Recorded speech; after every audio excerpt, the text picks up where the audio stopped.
Welcome to the WRAL Daily Download. I'm Elizabeth Holmes.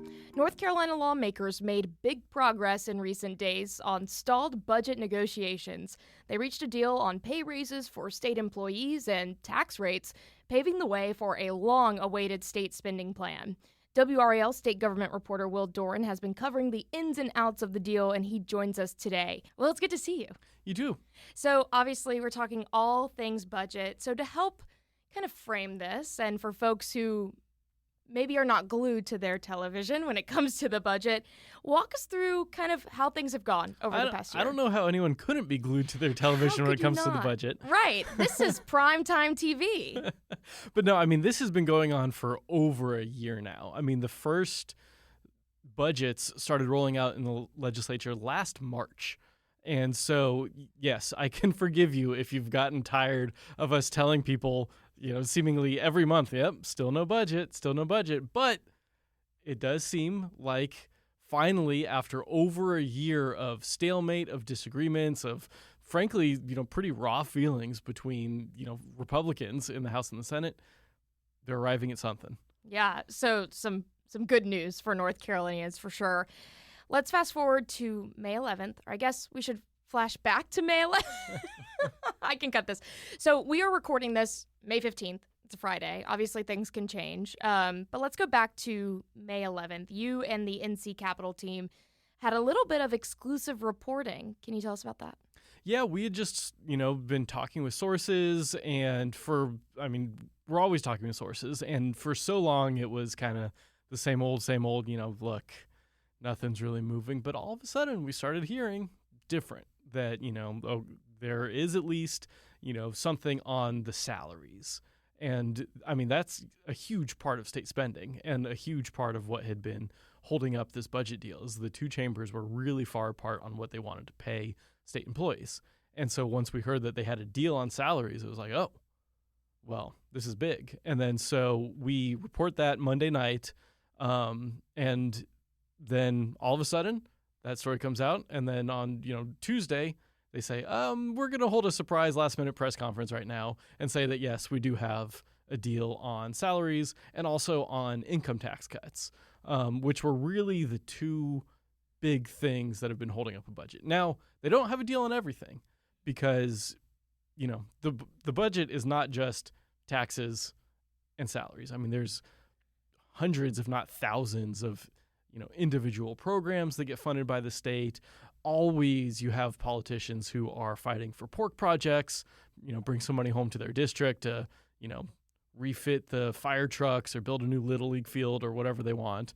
And so there's, still a lot of fighting behind the scenes on that, who's going to get priority, who's not, and, which programs are going to get funded, which won't. So it's not fully done yet, but really the two biggest things, the taxes, the teacher raises, the state employee raises, they figured that out.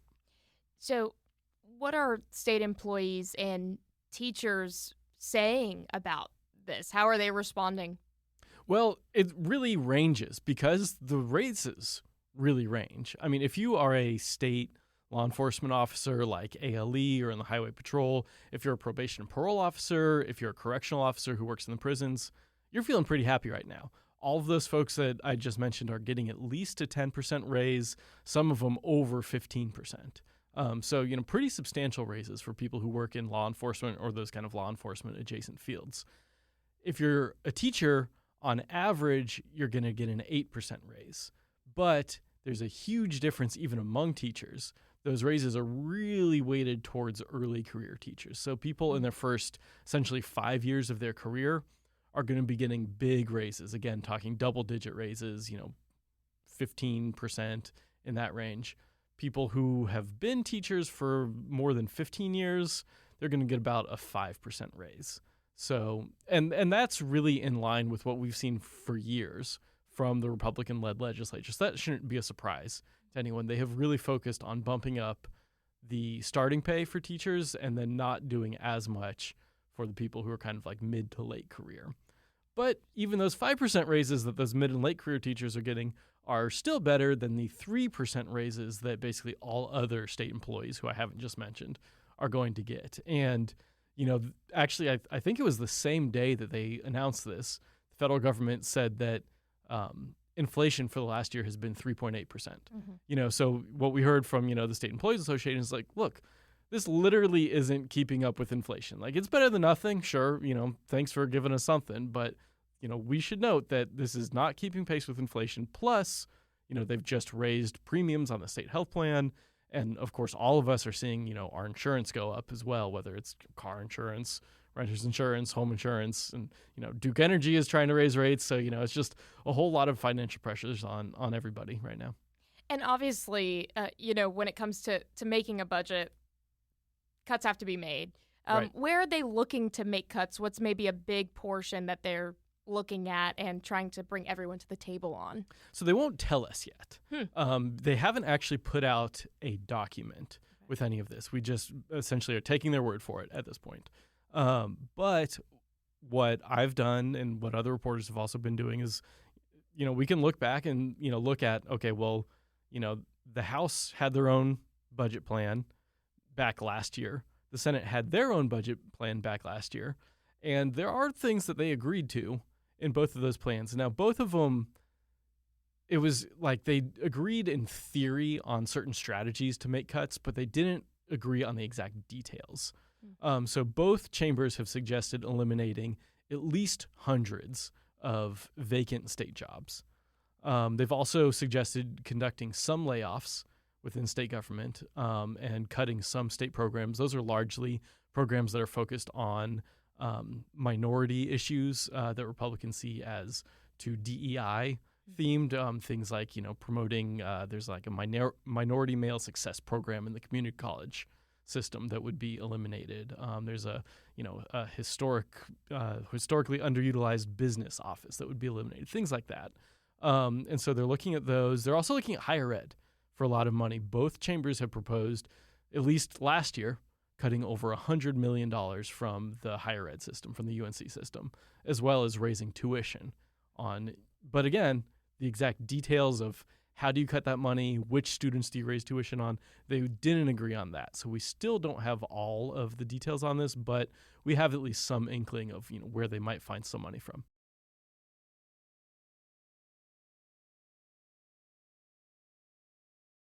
So you mentioned making cuts.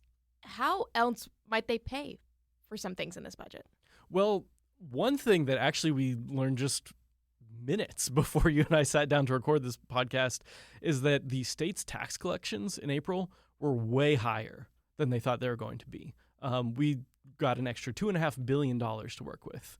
And we're talking about, we have about a $33 billion budget in North Carolina. So when you're adding an extra $2.5 billion on top of that, I mean, that's not chump change, and so, that can help pay for some of these programs and, potentially alleviate some cuts, or, could also just be more money that we put into the rainy day fund, more money that we put into Helene relief, things like that. So that, those are decisions that lawmakers are going to make in the coming days. But I mean, just literally, right now, we've learned about this money. And as you can expect, we are hearing lots of happy reaction from the legislature on the good news. Yeah, I don't see how you could be upset about $2 billion. Exactly. So, you all have reported on sports betting, kind of the legality of sports betting here in North Carolina, and you all have reported that some lawmakers are considering boosting taxes on sports betting. So what are they looking at there? How would that impact people who do bet on sports? Right. Yeah, taxes fund most of state government, and we legalized sports betting a couple years ago. It's been a huge success. I mean, basically every month it sets new records for how much money they're getting in, and that's, good for the companies, but it's also good for the state because we tax it. And right now it's taxed at 18%, which is fairly low. You look across the country, and I think there's at least one, maybe multiple states that tax it at 50%. They're not talking about going all the way to 50%. And we haven't really gotten an exact number of what they're looking at because, they're looking at a range of things, but they're looking at raising it, from the 18% range to maybe somewhere in the 20s or 30s. And, so that could mean, it wouldn't be billions of dollars more for the state, but it would be tens, if not hundreds of millions of dollars more, which, can fund quite a lot of teacher pay raises or tax cuts or, whatever your priority might be. So Senate Leader Phil Berger says that he thinks that population growth and wage growth could actually help cover rising costs. We know this area in particular is booming. You think Raleigh, Charlotte, lots of places in North Carolina. So how would that work? How does that play into all of us? Yeah, he says that, and he pointed to this new $2.5 billion that they got. He said this is proof that the GOP formula works, that we have consistently cut taxes here in North Carolina. They have. Republicans took over in 2011, and since 2013, they've cut taxes basically every year. And yet we've seen state spending go up every year, and that's because our population has been booming and wages have been rising. And so as you have more people here and those people are making more money, even if you do cut the tax rate, you can still collect more in taxes. And so he said, it's full steam ahead for them. They feel very confident about this. The question is just, okay, we're essentially, if not the fastest growing state in the country each year, at least top 5. Mm-hmm. So if that growth ever slows down, if we hit a recession and wages stagnate, then what happens to state government? Because we're not like the federal government here in North Carolina. We can't run on a deficit. Mm-hmm. And so we have to have a balanced budget by law. And so if suddenly, the tax revenue isn't coming in where it used to be, either you're going to have to raise taxes or you're going to have to make pretty big cuts to state government. But, that's a problem down the road. And it's just purely a hypothetical at this point because, like I said, we've seen, state spending has really boomed even as there have been pretty aggressive tax cuts. Right. I know that there's been news about a new state children's hospital that has been, I believe, at the root of so much of the budget discussion. Yes. Where does that stand now? Yeah, so I mentioned the fight over how aggressively to cut income taxes. I mentioned the fight over the salaries.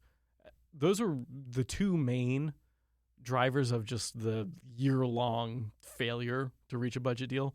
But if you had to pick a number 3 reason, it would be this children's hospital. And we've reported on that plenty. They plan to build it in Apex in the new Viridia development that's getting built just off of 540. And it's a partnership between UNC and Duke. And the idea is to have it be basically a, national or even internationally elite institution. The plan is to hire like 8,000 people, have it, treat these really rare diseases, and also do a bunch of academic research that, could potentially spin off into businesses like we've seen with RTP. Mm-hmm. It's a really ambitious plan, and the Senate loves it. They want to spend a ton of money on it. The House does not. And so that has really been at the heart of a lot of these fights that they've had. And even just recently spoke with House Speaker Destin Hall. And he said, look, we're going to give some money to this, but I still question, can't you get a better bang for your buck by just taking a smaller amount of money and just farming it out to some rural hospitals that we have here in North Carolina that are struggling? We've had about a dozen rural hospitals already shut down their doors in the last 20 years here in North Carolina. It's been a real problem. Right. And there's several more that are on the verge of closing. So he's saying, could we just kind of help out some of these places, save those jobs there, and not worry as much about, creating this new thing. But the Senate has been really insistent that, this is a big priority of theirs.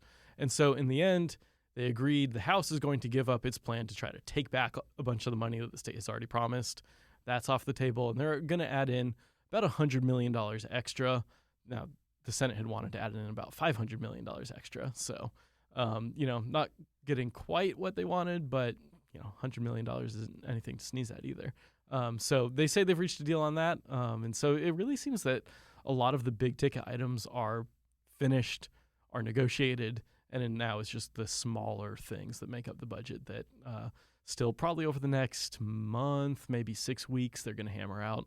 Obviously, the fiscal year starts in July, but, we didn't have a budget this entire year. They don't have to meet that July deadline. They might blow past it again. Yeah. We'll see. So this is just from my personal knowledge, but you said that, we have to have a balanced budget by law. Right. Yet we haven't had a budget right. for over a year. Right. So are we breaking the law? No. So what we do, we don't run into like a government shutdown like the feds do. Right. We just keep going on whatever the most recent spending plan is. Okay. Which right now is the 2023 budget. Right. Okay. And so, it's 2026. We're still spending based on 2023 numbers. They've made some changes in the meantime, especially for schools, to update, because a lot of school funding is based on like how many students you actually have. Right. And so they have done things like that to adjust some of the things. But, for being able to fund just general programs within state government, salary levels, that's all still at 2023 levels. And as I mentioned, we're essentially the fastest growing state in the country. Right. We have a lot more people since 2023, Yeah. but we're still on that old spending level. Okay. That's just for my personal knowledge, because I'm like, wait a minute. Yep. How can we? No, how does this that's happen? frankly, we get tons of emails from people asking about that too. So you know what? You heard it here. Include it in. You heard it in. You heard it here first. So okay. So we are close potentially to having a state budget. What happens next? Well, next, they still have to figure out kind of the nitty gritty of it. Okay, you're gonna, spend some money on some local sheriff's departments and fire departments and little league fields, and which powerful people get that money. They're all kind of fighting over that pool of money right now, and maybe they need to buy some votes for some veto overrides that are still hanging out there. So some Democrats that they might need to convince to come over to the Republican side on some veto overrides. Do they have something in their district that they might want? So those are the kinds of discussions that are happening right now. We obviously don't know how those are playing out. It's all very secretive behind closed doors. Really only a handful of people involved. Even a lot of Republican lawmakers, frankly, aren't involved in these budget talks. It's a very small group of folks who are running all of this. And then, of course, you've got the lobbyists marching down, and groups who advocate for different things. And everybody is kind of fighting for, the money that is still out there, not fully committed, could be spent. And, that's what the next month is going to be. That's interesting. And so fingers crossed by July 1st, there's something. We'll see. We'll see. And then it would go to potentially Governor Stein's desk. Yes. We hope that he would sign it. Would he sign it? Well, don't know. It's hard to say. Yeah. And if history is an indicator, there will definitely be some non-budgetary items stuck into the budget. They love putting in completely unrelated policy. Yeah. Especially in a kind of a must-pass bill like a budget that, normally the governor would veto, but is he going to veto, the teacher pay raises too, in order to block X, Y, and Z policies that they try to sneak through with the budget? Right. So that's always something that comes up basically every year. He has three options when it gets to his desk. He can sign it, or he can veto it, or he can say, I don't like this, so I'm not going to sign it. But if he just does nothing, it becomes law anyways. Okay. So interesting. So we've seen that happen with some budgets in the past where the governor says, I'm not going to put my signature on this because I don't like a lot of what's in it, but I also am not going to veto it for political reasons. So we don't know, but those are the three options that could happen.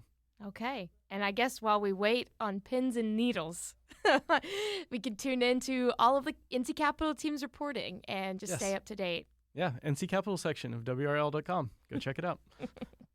All right. Well, thanks so much. Thank you.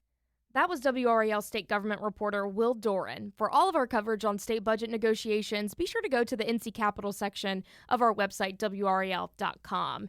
And if you follow us on YouTube, be sure to like and subscribe, where you can get all the latest videos on what's going on in our state's capital. Another great way to get WRAL news is the Morning Briefing newsletter. It's a daily email with Triangle news, events, and headlines to help you get ready for the day. Be sure to sign up at WRAL.com/newsletter.